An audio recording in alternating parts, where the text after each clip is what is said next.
Apakah ujian itu tanda murka Allah atau pertanda itu Allah sayang sama kita, Ustaz? Hidup ini seluruhnya ujian. Orang yang paling dahsyat ujiannya adalah para nabi. Wah, aku sumpek banget hidupku di maksiat ini, aku pengen hijrah biar tenang. Dia mikirnya gak ada ujian lagi setelah hijrah. Makanya kita harus visinya adalah apakah orang menyangka setelah dia mengatakan kami beriman, kami sudah hijrah, akan dibiarkan tidak diuji. Sungguh kami telah menguji orang-orang yang sebelumnya, yang lebih dulu beriman, sehingga terbukti siapa yang benar keimanan dan siapa yang keimanannya palsu.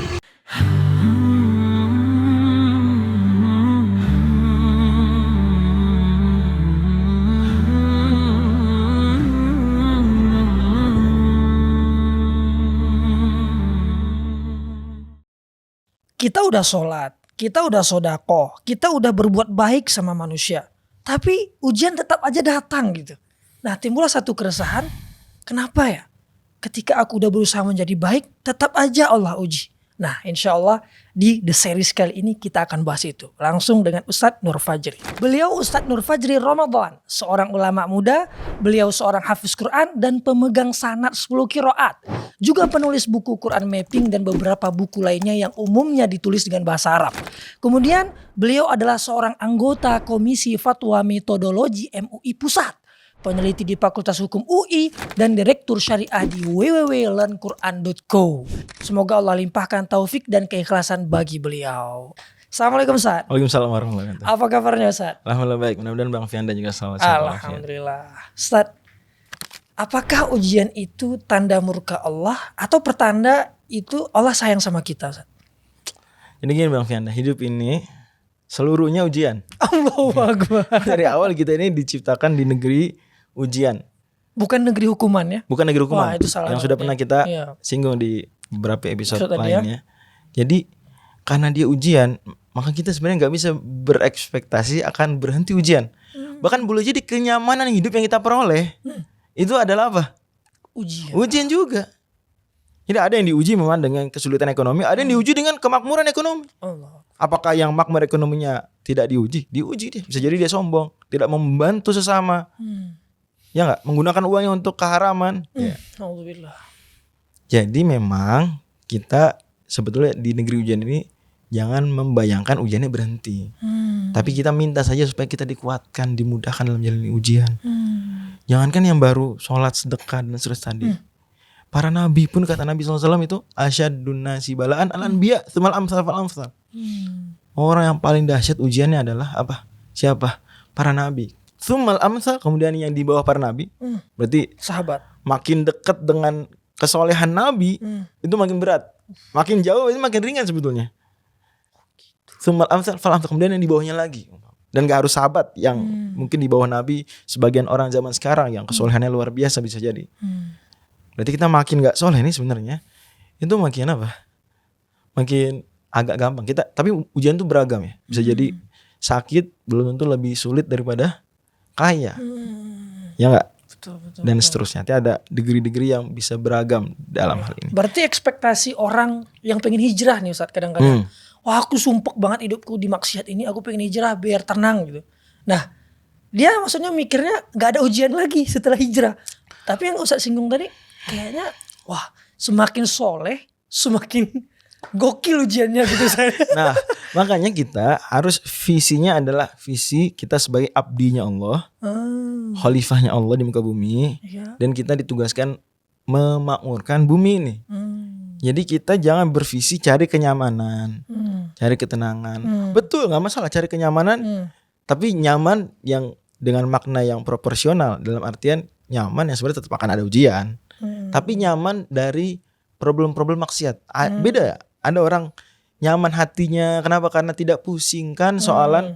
Ini punya utang riba di sini dan di situ. Kan nggak tenang. Saya mau tenang. Saya udah bayar lah semua utang ribanya. Kemudian saya nggak mau utang riba lagi. Berarti kan dia mencari ketenangan, mencari kenyamanan. Tapi bagus menghindari dosa, bertobat. Memang ketenangan ini ketenangan dari dosa. Tapi bukan ketenangan kenyamanan yang bebas dari ujian. Dia akan ada ujian lagi. Tapi setidaknya lebih mending mana? Diuji dengan non dosa atau diuji dengan dosa? Jelas lebih mending diuji dengan hal-hal yang bukan dosa. Bahkan lebih parah diuji dengan berdosa daripada diuji dengan sakit misalnya. Ya enggak? Contoh ujian dia adalah hamba yang berdosa. Terus diuji itu contohnya gimana Ustaz? Jadi gini, bisa jadi ada orang awalnya minum khamar, Ya. nah saya mau cobalah dosa nih. Jadi ketagihan. Jadi akhirnya dia sampai pada titik dia nggak mau minum khamar lagi sebetulnya, tapi dia terpaksa atau sakau lah bahasa mungkin. Itu ujian itu Untuk Ustaz, ya. dia coba-coba lihat pornografi, dia coba-coba, mohon maaf ya, masturbasi sebelum tidur. Awalnya coba-coba, awalnya ingin berdosa-dosa, having fun. Iya. Lama-lama sampai pada titik saya mau tidur lah tidur aja. Tapi kenapa harus dia addicted? Nah, itu kenyamanan bukan? Kan ketidaknyamanan. Allah Akbar. Ujian parah. Justru separah-parah ujian terkait dengan keimanan. Maka dalam doa Nabi SAW diajarkan kita, wala tajal musibatana fi dinina, ya Allah jangan jadikan musibah kami itu hal terkait rusak akidah, hancur akhlak, musibah yang lain lah. Kira-kira gitu gambaran.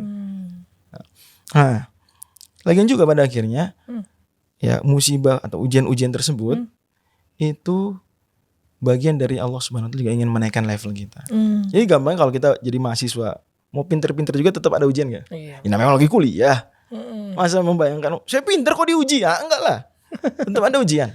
Tapi itu beda menjalani ujian dengan ilmu dengan menjalani ujian tidak berilmu, kan begitu? Iya, betul. Kira-kira itu bedanya. Mukmin diuji, dia tahu cara menghadapi ujian. Iya, betul. Malahan ada konsep pentingnya dibawakan oleh Profesor Paul Stoltz, dari University of Minnesota. Dia bilang orang itu ketika menghadapi ujian dalam hidup, beliau nggak istilahkan ujian, tentunya ini problem lah, atau kesuksesannya atau kebaikan apapun itu, ini fenomena-fenomena dalam hidup. Dia ada 3 kelompok. Ada quitter, orang yang quit, udahlah saya berhenti aja lah, dia mundur kemudian. Ada yang camper, dia berkemah, jadi udah sampai pada titik tertentu dia berkemah di situ. Saya udah sukses bisnisnya dapat 2 digit per bulan, dia camping lah udah, kemah dah, menetap sini, seolah-olah naik gunung. Stagnan aja di situ. Tapi ada yang climber, terus mendaki. Nah, mental ini yang sebenarnya ingin Allah latih kita tuh, orang-orang beriman, mental climber. Nah, para nabi dididik untuk terus climb, mendaki. Fastabiqul khairat istilahnya, dipopulerkan ya oleh Kiai Haji Dahlan dan ulama-ulama lain. Nah, maka kita harus membayangkan sebenarnya ujian-ujian ini adalah sarana mekanisme Allah ingin apa? Mengembangkan hidup kita. Even tadi ujian atau ketidaknyamanan yang dirasakan pendosa pun itu bagian dari Allah ingin memanggil dia sebenarnya. Nah, nggak enak kan?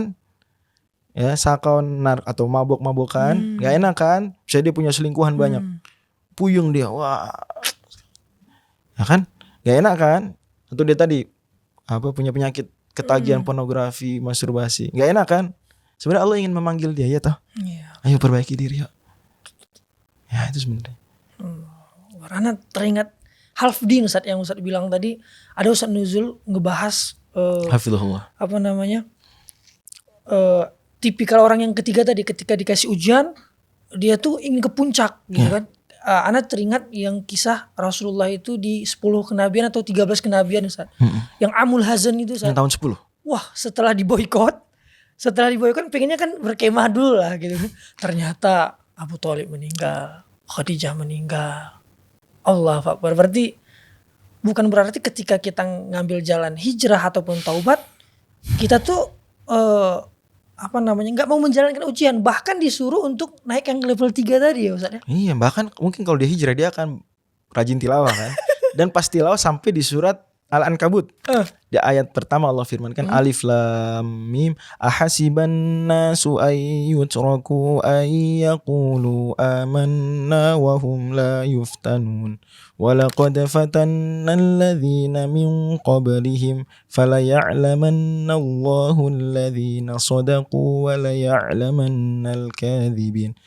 Alif Lam Mim, apakah orang menyangka setelah dia mengatakan kami beriman, atau istilahnya Bang Fianda, kami sudah hijrah, akan dibiarkan tidak diuji? Sungguh kami telah menguji orang-orang yang sebelumnya, yang lebih dulu beriman, sehingga terbukti siapa yang benar keimanannya dan siapa yang keimanannya palsu. Oke teman-teman, ternyata ujian itu gak akan berhenti walaupun kita berbuat baik. Mungkin niat kita aja yang salah nih. Ketika kita berbuat baik sama manusia, kita pengen dibalas dengan kebaikan lagi. Coba kalau seandainya kita berharapnya karena Allah, insya Allah gak ada kecewa, dan Masya Allah ternyata semakin kita melawan ujian itu, maka kita akan semakin menjadi baik gitu. Seperti yang diceritakan oleh Ustadz Nurul Fajri tadi ya, Masya Allah. Semoga bisa membuahkan manfaat, diambil inspirasinya, dan insya Allah kita ketemu lagi di seri selanjutnya. Jazakumullahu khairan, barakallahu fiik. Pernah kepikiran gak kalau Al-Quran bisa dinikmati menggunakan TV? Bayangkan duduk santai di sofa, layar besar di depan mata, tanpa harus pegang mushaf atau HP terus-menerus. Inilah Quran Mushaf, aplikasi Quran di Smart TV. Dapat digunakan secara offline, navigasi yang mudah, murotal, terjemahan, berbagai pengaturan tampilan, dan banyak fitur lainnya. Aplikasi ini membantu kamu menikmati Al-Quran dengan lebih nyaman. Cocok untuk membaca Al-Quran termasuk saat sholat, mendengarkan tilawah, dan belajar Al-Quran bersama keluarga ataupun majelis ilmu. Aplikasi karya anak bangsa ini telah digunakan di lebih dari 160 negara dengan total waktu penggunaan lebih dari 29 juta menit. Yuk jadikan Ramadanmu lebih bermakna dengan mengunduh aplikasi Quran Mushaf di Smart TV kamu. Caranya, kunjungi website berikut.